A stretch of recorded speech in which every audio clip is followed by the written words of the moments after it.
أعوذ بالله من الشيطان الرجيم. بسم الله الرحمن الرحيم.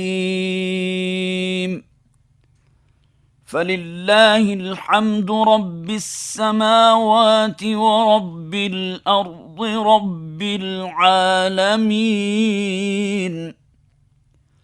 وله الكبرياء في السماوات والأرض، وهو العزيز الحكيم. صدق اللہ العظیم۔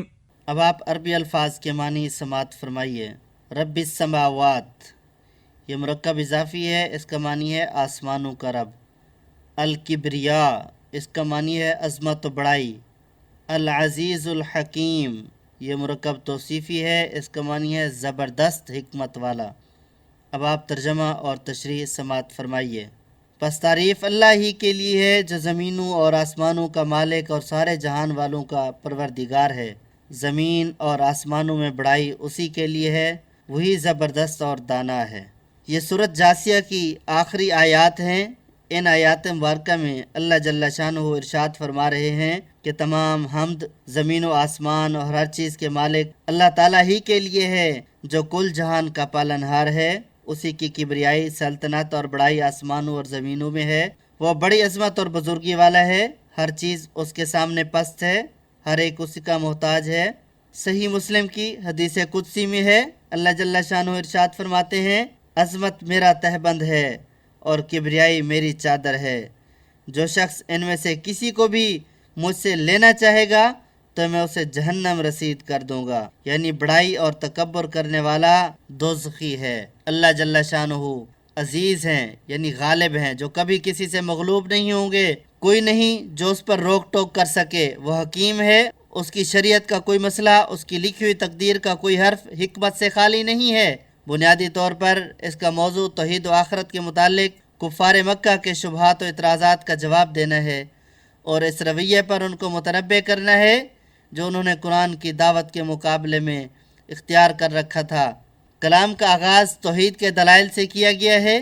اس سلسلے میں انسان کے اپنے وجود سے لے کر زمین و آسمان تک ہر طرف پھیلی ہوئی بے شمار نشانیوں کی طرف اشارہ کر کے بتایا گیا کہ تم جدھر بھی نگاہ اٹھا کر دیکھو، ہر چیز اسی کی توحید کی شہادت دے رہی ہے جسے تم ماننے سے انکار کر رہے ہو۔ یہ طرح طرح کے حیوانات، یہ شب و روز، یہ بارشیں اور ان سے اگنے والی نباتات، یہ ہوائیں اور یہ انسان کی اپنی پیدائش، ان ساری چیزوں کو اگر کوئی شخص آنکھیں کھول کر دیکھے اور کسی تعصب کے بغیر اپنی عقل کو سیدھے طریقے سے استعمال کر کے ان پر غور کرے تو یہ نشانیاں اس امر کا یقین دلانے کے لیے کافی ہیں کہ یہ کائنات بے خدا نہیں، نہ بہت سے خداؤں کی خدائی میں چل رہی ہے، بلکہ ایک ہی خدا نے اسے بنایا اور وہی اکیلا اس کا مدبر اور فرما روا ہے۔ اس کے بعد کفار مکہ کو اس ہٹ درمی، استکبار، استہزاء اور اصرار علی الکفر پر سخت ملامت کی گئی ہے جس سے وہ قرآن کی دعوت کا مقابلہ کر رہے تھے، اور انہیں خبردار کیا گیا کہ یہ قرآن وہی نعمت لے کر آیا ہے جو پہلے بنی اسرائیل کو دی گئی تھی، جس کی بدولت وہ تمام اقوام عالم پر فضیلت کے مستحق ہوئے تھے۔ انہوں نے جب اس نعمت کی ناقدری کی اور دین میں اختلاف کر کے اسے کھو دیا، تب یہ دولت تمہارے ہاں بھیجی گئی ہے۔ یہ ایک ایسا ہدایت نامہ ہے جو دین کی صاف شاہراہ انسان کو دکھاتا ہے۔ جو لوگ اپنی جہالت و حماقت سے اس کو رد کریں گے وہ اپنی ہی تباہی کا سامان کریں گے، اور خدا کی تائید و رحمت کے مستحق لوگ صرف وہ ہوں گے جو اس کی پیروی کر کے تقوی کی روش پر قائم ہو جائیں گے۔ پھر عقیدہ آخرت کے متعلق کفار کے جاہلانہ خیالات پر کلام کیا گیا۔ وہ کہتے تھے کہ زندگی بس اسی دنیا کی ہے، اس کے بعد کوئی دوسری زندگی نہیں ہے، موت کے بعد کوئی روح باقی نہیں رہتی جسے قبض کیا جاتا ہو اور پھر کسی وقت دوبارہ لا کر انسانی جسم میں پھونک دیا جائے۔ اس چیز کا اگر تمہیں دعویٰ ہے تو ہمارے مرے ہوئے آباء و اجداد کو زندہ کر کے دکھاؤ۔ اس کے جواب میں اللہ تعالیٰ نے پے در پے چند دلائل ارشاد فرمائے ہیں۔ ایک یہ کہ تم یہ بات کسی علم کی بنا پر نہیں کہہ رہے ہو، بلکہ محض گمان کی بنیاد پر اتنا بڑا حکم لگا بیٹھے ہو۔ کیا فی الواقع تمہیں یہ علم ہے کہ مرنے کے بعد کوئی دوسری زندگی نہیں اور روحیں قبض نہیں کی جاتی بلکہ فنا ہو جاتی ہیں؟ اور دوسری دلیل یہ کہ تمہارے اس دعوے کی بنیاد زیادہ سے زیادہ بس یہ ہے کہ تم نے کسی مرنے والے کو اٹھ کر دنیا میں آتے نہیں دیکھا۔ کیا یہ بات اتنا بڑا دعویٰ کر دینے کے لیے کافی ہے کہ مرنے والے پھر کبھی نہیں اٹھیں گے؟ کیا تمہارے تجربے اور مشاہدے میں کسی چیز کا نہ آنا یہ معنی رکھتا ہے کہ تمہیں اس چیز کے نہ ہونے کا علم حاصل ہے؟ تیسری دلیل یہ ہے کہ یہ بات سراسر عقل اور انصاف کے خلاف ہے کہ نیک اور بد، فرما بردار اور نافرمان، ظالم اور مظلوم آخرکار سب یکساں کر دیے جائیں، کسی بھلائی کا کوئی اچھا نتیجہ، کسی برائی کا کوئی برا نتیجہ نہ نکلے، نہ کسی مظلوم کی داد رسی ہو، نہ کوئی ظالم اپنے کیے کی سزا پائے، بلکہ سب ایک ہی انجام سے دوچار ہوں۔ خدا کی اس کائنات کے متعلق جس نے یہ تصور قائم کیا ہے اس نے بڑا ہی غلط تصور قائم کیا ہے۔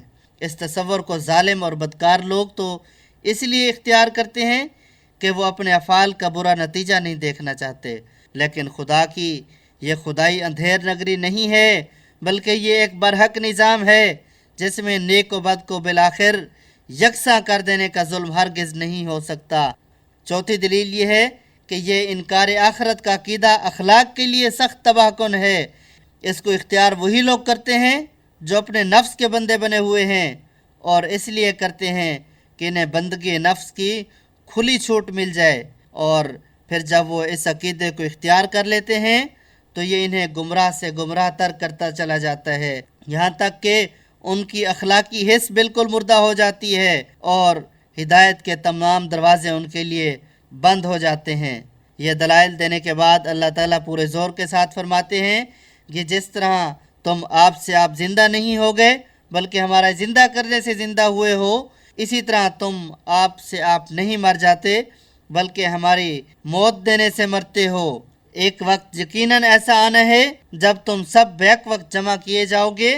اس بات کو اگر تم آج اپنی جہالت و نادانی سے نہیں مانتے تو نہ مانو، جب وہ وقت آ جائے گا تم خود اپنی آنکھوں سے دیکھ لو گے کہ اپنے خدا کے حضور پیش ہو اور تمہارا پورا نامہ اعمال تیار ہے جو تمہارے ایک ایک کرتوت کی شہادت دے رہا ہے۔